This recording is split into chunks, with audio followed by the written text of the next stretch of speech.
ये देखिए, मुन्ना के स्कूल का बस्ता, ये उसके स्कूल की किताबें, ये मुन्ना के स्कूल की यूनिफॉर्म,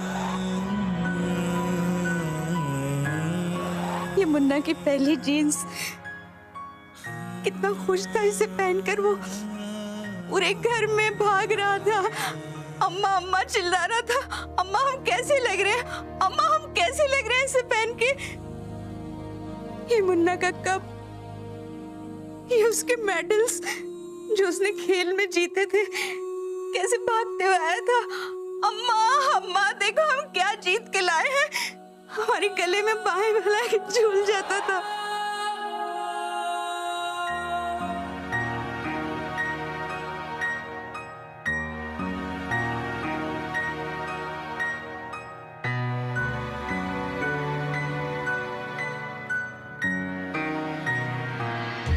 बाबूजी, कुछ परेशान दिख रहे हैं? हाँ। क्या हुआ बाबूजी?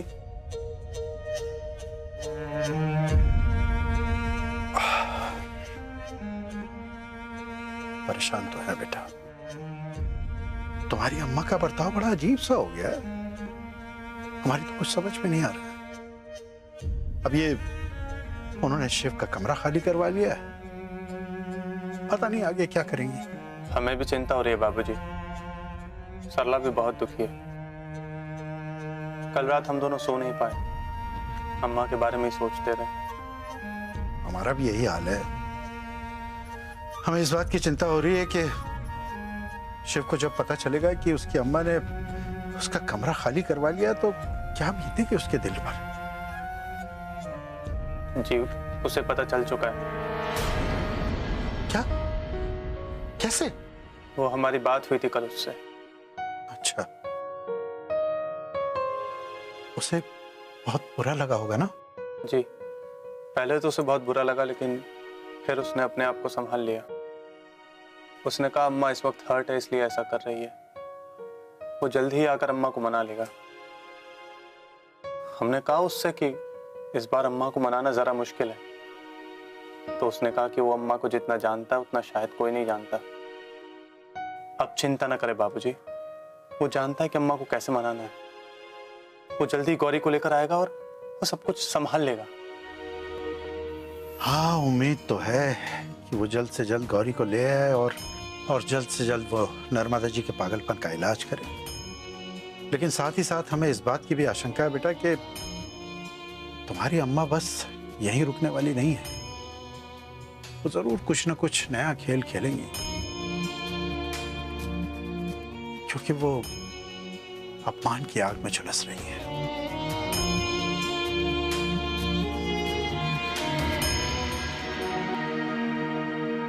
अरे जय गंगे भाभी श्री, जय गंगे। जय गंगे जीजा जी। भाभी श्री, आपका तीर निशाने पे लगा कि नहीं? एकदम सही निशाने पे लगाए जीजा जी। कहा कहीं सब लोग बौखला गए हैं। हाँ, मुन्ना तो हमारी बात सुन के चुप हो गया, और वो गौरी, उसकी तो बोलती ही बंद हो गई। सच कहें जीजा जी, अब जाके हमारे कलेजे को ठंडक मिले। पर भाभी श्री, हमारे कलेजे को तो तब ठंडक मिलेगी जब शिव गौरी को छोड़कर बनारस वापस आएगा। कहा कहीं? हाँ जीजा जी, लेकिन कैसे आएगा? अरे हम बताते हैं ना, आप ध्यान से सुनिए। आप किसी भी तरीके से शिव को जायदाद से बेदखल करवा दीजिए, बस। फिर देखना कैसे सावंत साहब स्वयं शिव को वहां से भगाते हैं। अरे किस बाप को ऐसा दामाद पसंद आएगा जिसके पास ना घर हो ना पैसा? कहा गई? एकदम सही कही जीजा जी, आप एकदम निश्चिंत रहिए, आपका ये काम हम जरूर कर देंगे। लेकिन उससे पहले आपको हमारा एक काम करना होगा। ये खबर आपको अभी इसी वक्त गौरी के बाबा तक पहुंचानी होगी। अरे भाभी श्री, हाथ कंगन को आरसी क्या? अरे अभी लगाते हम गौरी के बाबा को फोन। घंटी बज रही है।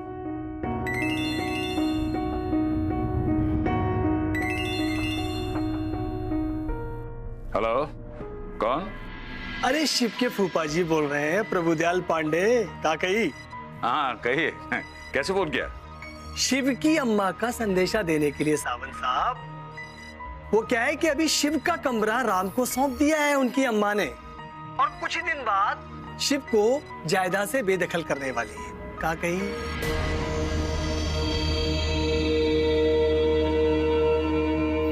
हाँ तो ये बात आप मुझे क्यों बता रहे हैं? अरे बेटी के बाप हैं आप, आपको ये पता होना चाहिए। काकई। और वैसे भी शादी से पहले आपने ये घर देखा था, तभी तो रिश्ता किया था। एकदम बेकार बात कही आपने। अब मैं आपको अच्छी बात सुनाता हूँ। हमने वो घर नहीं, शिव को देख के शादी की थी। तो कि शादी से पहले बनारस सिर्फ गंगा नहाने के लिए आए थे? काकई। ऐसा ही समझो।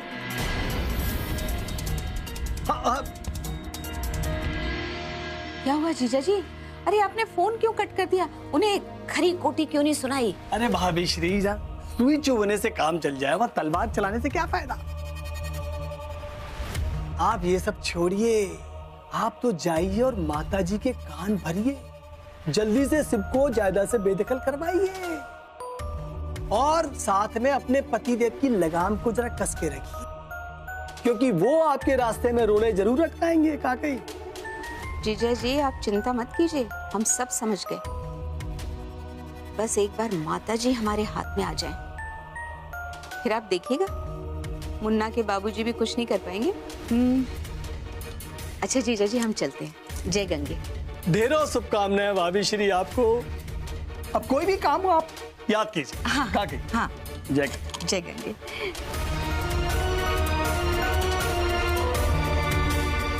भगवान करे कि हमारे इस कदम के बाद गौरी के पापा वही करें जो हम चाहते हैं। मूर्ख माणसं आहेत. कोणाला प्रॉपर्टी द्यायची कोणाला नाही द्यायची त्यांचं त्यांनी ठरवावं. माझा काय संबंध आहे? आता काय झाला? कोणावर चिडलात?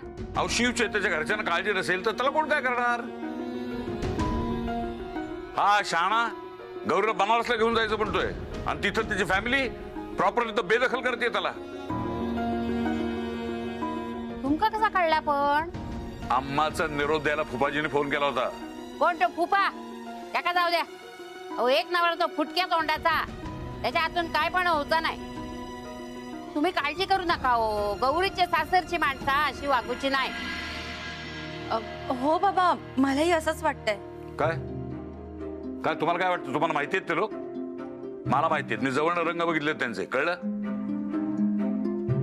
जे करतायत ते करू द्या म्हणावं. काय चांगलंच आहे, काय वाईट नाही त्यात. बरं एका दृष्टीनं गौरीचे संबंध तरी समजेल त्या लोकांशी. इथं तरी दोघं सुखाने राहतील. होय चालला जाता.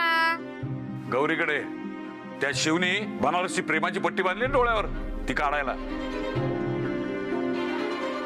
बाबा गेले. त्यांच्या मनात येईल ना तेच करतो.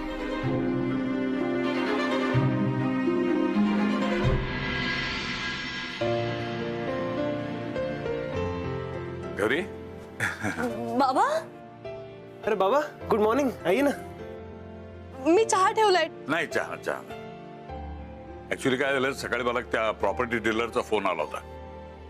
इथे शेजारच्या बिल्डिंग मध्ये एक चांगला फ्लॅट आहे. बाबा पर अभी हम यहाँ सेटल. अरे सेटल काय, इथे किती वर्ष राहणार तुम्ही? अरे या घरात नळ सुद्धा नाही साधा. तो बाबा हम मकान मालिक से बात करते हैं ना नल की. अरे पण त्या नळात पाणी तर यायला पाहिजे. अरे घर अतिशय हवेशीर आहे, 24 तास पाणी आहे, बाग बगीचा काय नाहीये तिथे. तुम्ही एकदा घर बघून द्या. वाटेल तर 6 महिन्याचं भाडं मी भरतो. भाडं खूप कमी आहे. नाही बाबा, बाबा हे बघ खरंच गरज नाहीये. अगं ते पैसे नंतर परत करा ना मला. आता घर बघून तो येऊ, तुम्हाला आवडेल. पर बाबा अभी घर बदलने की जरूरत नहीं है. अरे परवडत असेल तर काय हरकत आहे. एक सांगतो तुला, बिल्डिंग खाली बस स्टॉप आहे. तुला उन्हात तारात चालायला लागणार नाही. कळलं? पर बाबा अरे बघून यायला काय हरकत आहे एकदा. बस बाबा.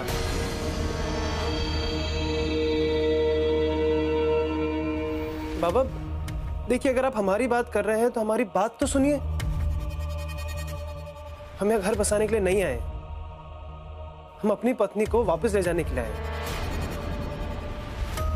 हम आपको यह समझाने के लिए आए हैं कि आपकी बेटी है आपकी आंखों के सामने नहीं. वहां बनारस में अपने ससुराल में ज्यादा खुश रहेगी,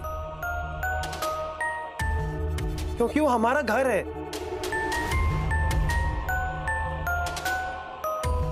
शिव शिव तू जरा हे बघ, तू जरा शांत हो. बोलू दे त्याला. माझी सोच बदलायची ना त्याला. नाही, माझी सोच बदलेल तो, कारण मी ब्रॉड माइंडेड आहे. कूपमंडूक वृत्ती नाही माझी. पर तेरे घर वाले, उनका क्या? तुम्हारी पत्नी को अपनी बहू नहीं मानते वो, उसका क्या? ऐसी बात नहीं है बाबा. जितना करीबी रिश्ता हमारा है उस घर से, उतना ही गौरी जी का है. जितना हक हमारा है उतना ही गौरी जी का है. अरे हेच तो सांगतोय मी.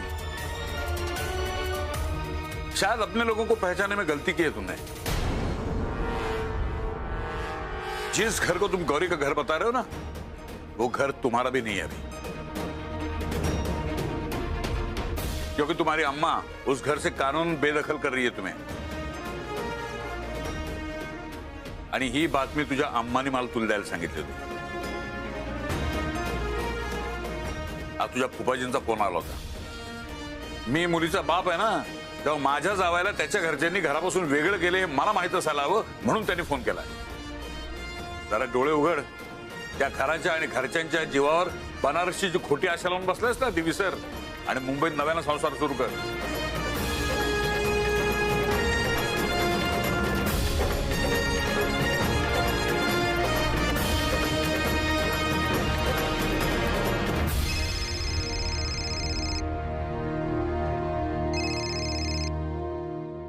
प्रणाम बाबूजी.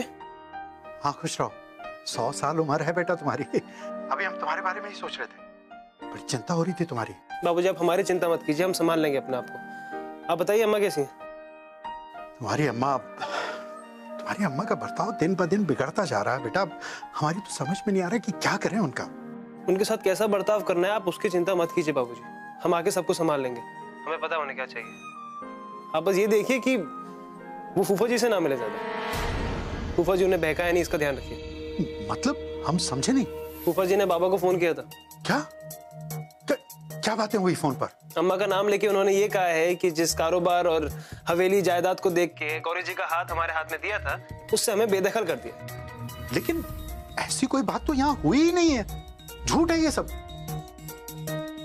हम जानते हैं बाबूजी, हम भी पहले डर गए थे.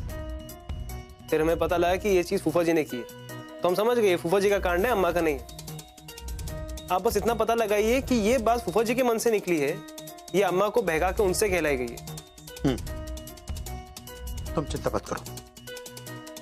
हम अभी बात करते हैं तुम्हारी अम्मा से.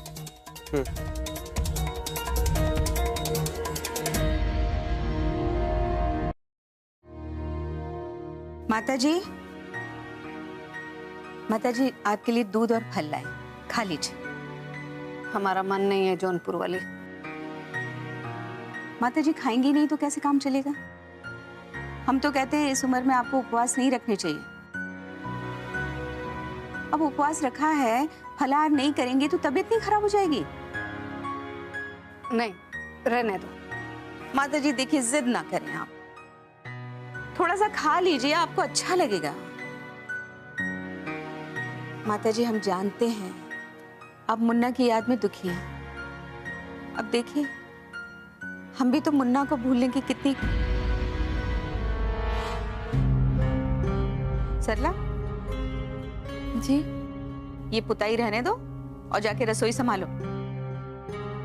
जी अम्मा जी.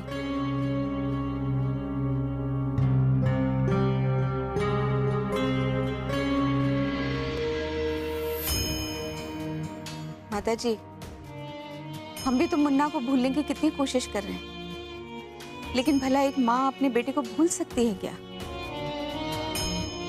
इसीलिए हार के हम ये आखिरी कोशिश कर रहे हैं. लेकिन माताजी हमें इसमें आपका साथ चाहिए. नहीं, आपकी इजाजत के बगैर हम कुछ नहीं कर पाएंगे. क्या करना चाहती हो तुम? माताजी हम क्या कह रहे हैं, आप मुन्ना को ना जायदाद से बेदखल कर दीजिए। अरे ये क्या कह रही हो जौनपुर वाली तुम? हम सही कह रहे हैं माता जी। जैसे ही ये बात गौरी के बाबा को पता चलेगी ना माता जी, वो फौरन से मुन्ना को बनारस रवाना कर देंगे। हाँ,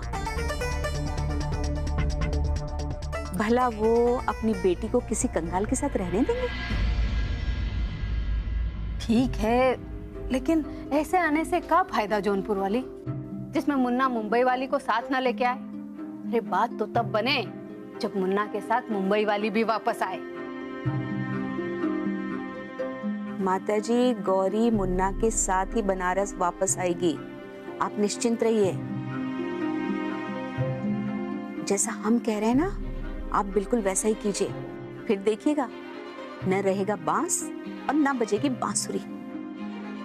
वो कैसे? माताजी, इन दोनों को एक बार बनारस आने दीजिए बस।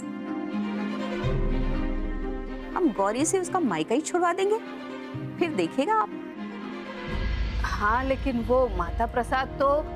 माताजी, हम मुन्ना के बाबूजी से चाहे जो बात करें, आप सिर्फ हमारी हाँ में हाँ मिलाइएगा, हम सब संभाल लेंगे। माताजी, आप समझ रही है ना, आप सिर्फ हमारी हाँ में हाँ मिलाइएगा। हाय, कितनी झूठी है अम्मा जी। क्या गजब का खेल खेल रही है, कह कुछ रही है और करना कुछ और चाहती है। जय गंगे। माताजी,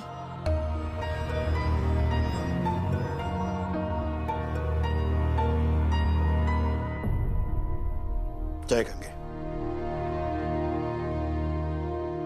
सुनिए जी, हम क्या? आपने मुंबई जीजा जी से फोन करवाया था?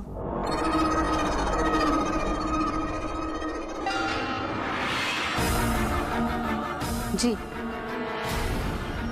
अब ये कौन सा नया तमाशा है आपका नर्मदा जी? वही तमाशा जो बंटवारे के नाम पर आपने मुन्ना को रोकने के लिए किया था। तो हम भी मुन्ना की खुशी के लिए ये जायदाद की बेदखली का नाटक कर रहे हैं, ताकि मुन्ना बनारस का मुंह छोड़कर गौरी के साथ वहीं मुंबई में खुशी से रहे। लेकिन ऐसे कैसे रह सकता? माता जी, हम ठीक कह रहे हैं ना? हाँ हाँ हाँ, जौनपुर वाली ठीक कह रही है। जी आप इनकी हाँ में हाँ कैसे मिला रही हैं? आपको तो इन्हें समझाना चाहिए। माता जी, हाँ, पहले तुम समझो। ऐसा करने से मुन्ना और मुंबई वाली दोनों को आटे दाल का भाव पता चल जाएगा। फिर तुम देखना, दोनों वापस आ जाएंगे। और वैसे भी उस माचिस की डिबिया में भला कितना दिन रह पाएंगे वो? लेकिन माता जी, हम क्या? बस,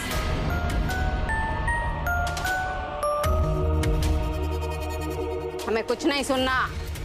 अब वही होगा जो जौनपुर वाली कह रही है।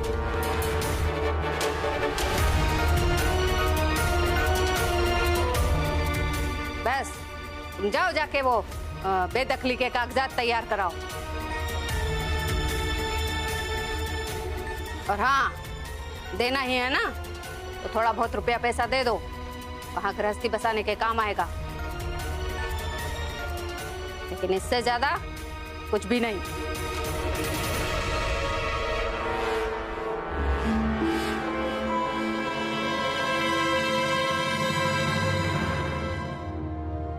हाय, अम्मा जी की साजिश रंग लाए, उससे पहले हमें गौरी को सच्चाई बतानी होगी।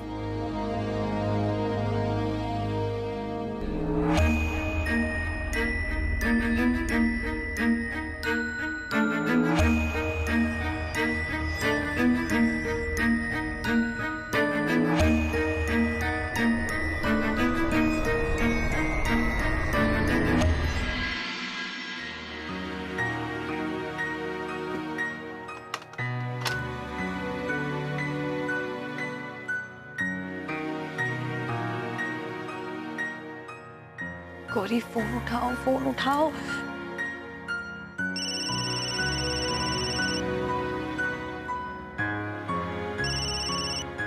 हेलो। हाँ गौरी सुनो ना, हमें एक जरूरी बात बताने के लिए कॉल किया तुम्हें। कैसे बात भाभी? अरे अम्मा जी ना नई साजिश कर रही है। वो ना शिव भैया को जायदाद से बेदखल कर रही है ताकि तुम्हारे बाबा उनको वहां से भगा दे।